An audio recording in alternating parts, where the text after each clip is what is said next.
Welcome to 52 Weeks of Flow.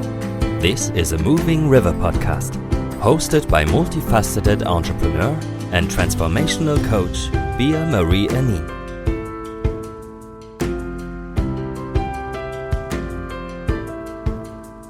In this podcast, we want to help you discover the concept of flow and show you ways to get into flow and how you can keep your life flowy.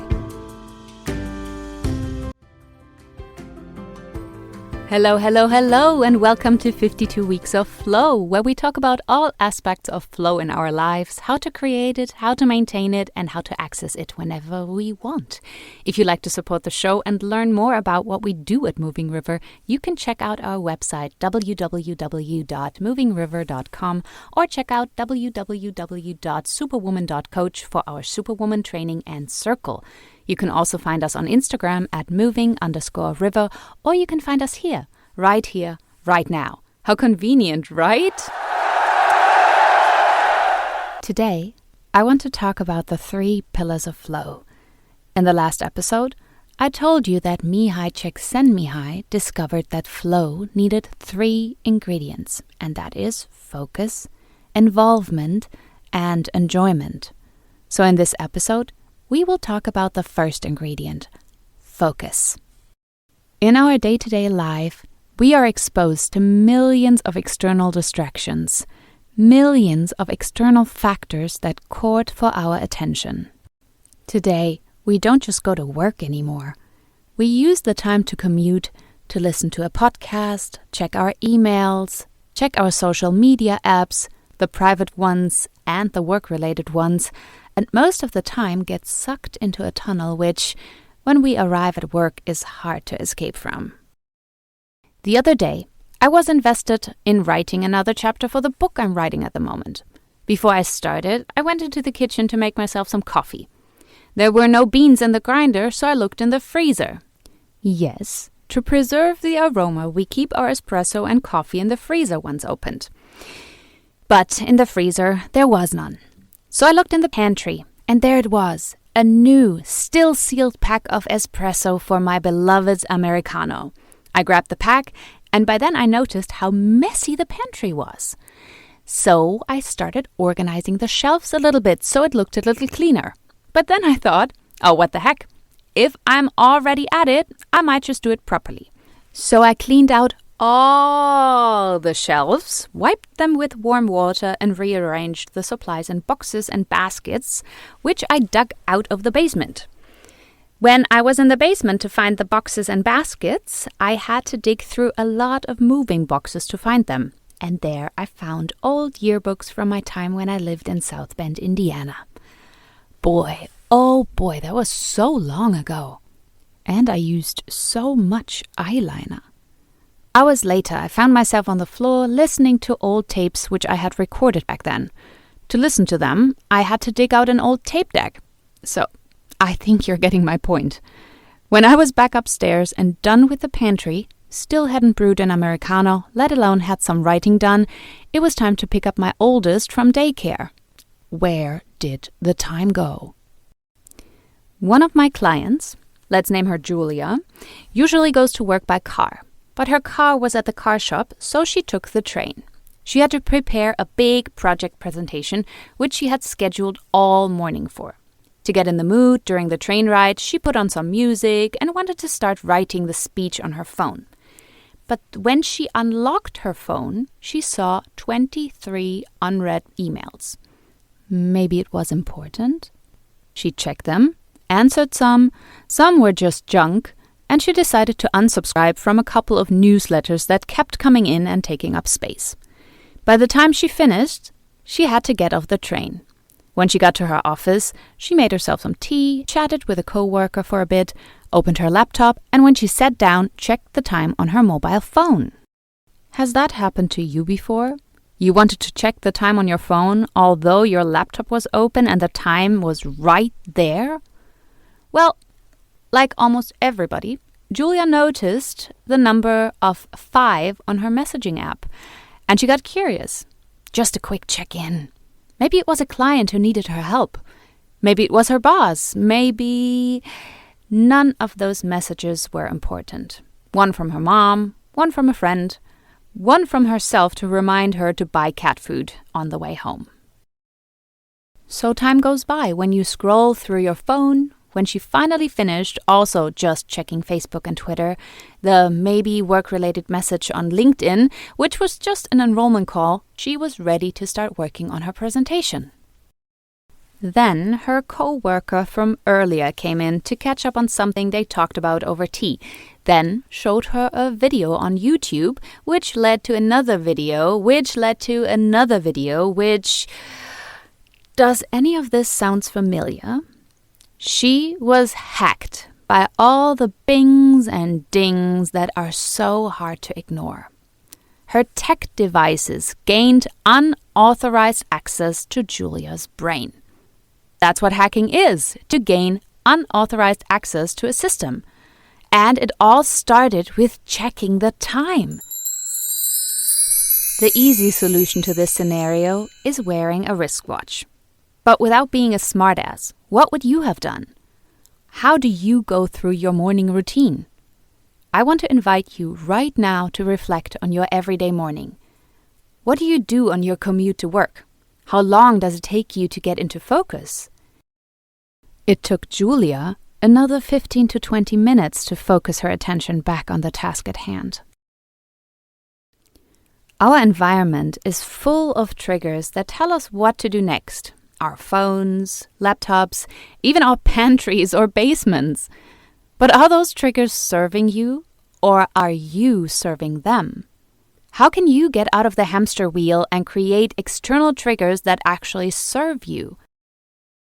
How can we become unhackable? We could ignore the pings and dings altogether, but is that actually working? Researchers have found, and you might have experienced it yourself, that when you deny yourself something, the urge to do it anyway and the interest in it gets even bigger. Have you ever tried a diet by denying you certain foods? It is the time of the year where we have created New Year's resolutions. No sugar, no alcohol, no nicotine, no carbs. But what have you been thinking about since New Year's? Right. Pastries, Moscow Mule, a nice beer, chocolate-covered strawberries. Take your phone as another example. The mobile phone has become indispensable for staying connected to our families and friends all over the world, especially during a pandemic. But that also makes them a source of distraction. To have your phone in your field of vision, for example, makes your brain work on overdrive to ignore it, which takes away from your focus and concentration even more. So how about we hack back our phone and mobile devices? Ask yourself, how do you want to spend your day? Do you want to spend your day in the present, or do you dislike your present so much that you are purposefully driving your attention away from it? What do you want your day to look like? Are the apps on your phone aligned with your values? What do you need to be laser focused? In my opinion, it's determination, accountability, and most importantly, a strong why. Let's play a little game, the why game. When you want to get laser focused, in flow with your task, please ask yourself the 3 questions. 1. Why do I want to do the task? If your answer is because I have to, skip the task and resume at the end of the day. The second question is, what is the outcome for you and for others when you finish the task? And finally, how many people profit from you finishing the task? Can you find your why now? Great! If not, think about if it is actually necessary to do the task. Because this task will neither bring you joy, nor will it get you into flow. And to get into flow, we need a focused brain. Our brain is a very complex mechanism that also works without our awareness. Our subconscious mind, the place where we store all our memories, any neural associations, can be our best friend or our worst enemy if we don't learn to expand our attention span. No matter what goals, profession, or work you're currently pursuing, a focused mind is inevitable for getting into flow and for your success. So, are there any ways to train your brain to stay focused and productive? Or is it genetics? Think about your brain like a muscle. Yes, you can train your brain muscle to do almost anything. But before we go into the brain gym, it is necessary for you to figure out your peak hours. Your peak hours are the hours that you are most productive during the day. Some people perform better in the mornings, while others do great at night. They are called owl or lark people. Just a random side note. So, to measure your productivity, pay attention to your energy, motivation, your thought patterns, distractions, and moods while experimenting different work hours. If you're bound to a 9-to-5 job, observe your energy, motivation, your thought patterns, distractions, and moods during your work hours and figure out which your most productive work hours were. Take at least a week to establish your peak hours. For all the ones with flexible work hours, the first week, try to get your most important tasks done between 8 and 10 a.m. The second week, focus your attention on 10 to 12, and so on. Avoid multitasking, because multitasking is the death of flow. It has been proven to reduce our cognitive abilities. Even though multitasking can be beneficial in various situations, if you are seeking flow, give your full attention to the task at hand. Our brain can only process 110 bits at the same time. To listen to and to understand what one person says, we need at least 60 bits. That is why we cannot listen to more than 2 people at the same time. Also, avoid distractions.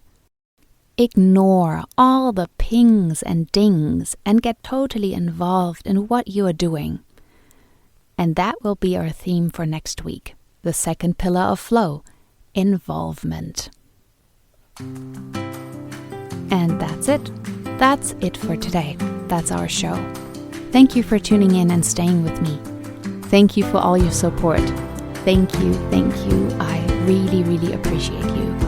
If you have any questions or suggestions, please feel free to reach out either through Instagram via moving_river or via email bea@superwoman.coach. If you liked what you heard, then come back next week, subscribe, and write us a cool review. If no one has told you today, I'm grateful for you. And remember, stay flowy, my friend.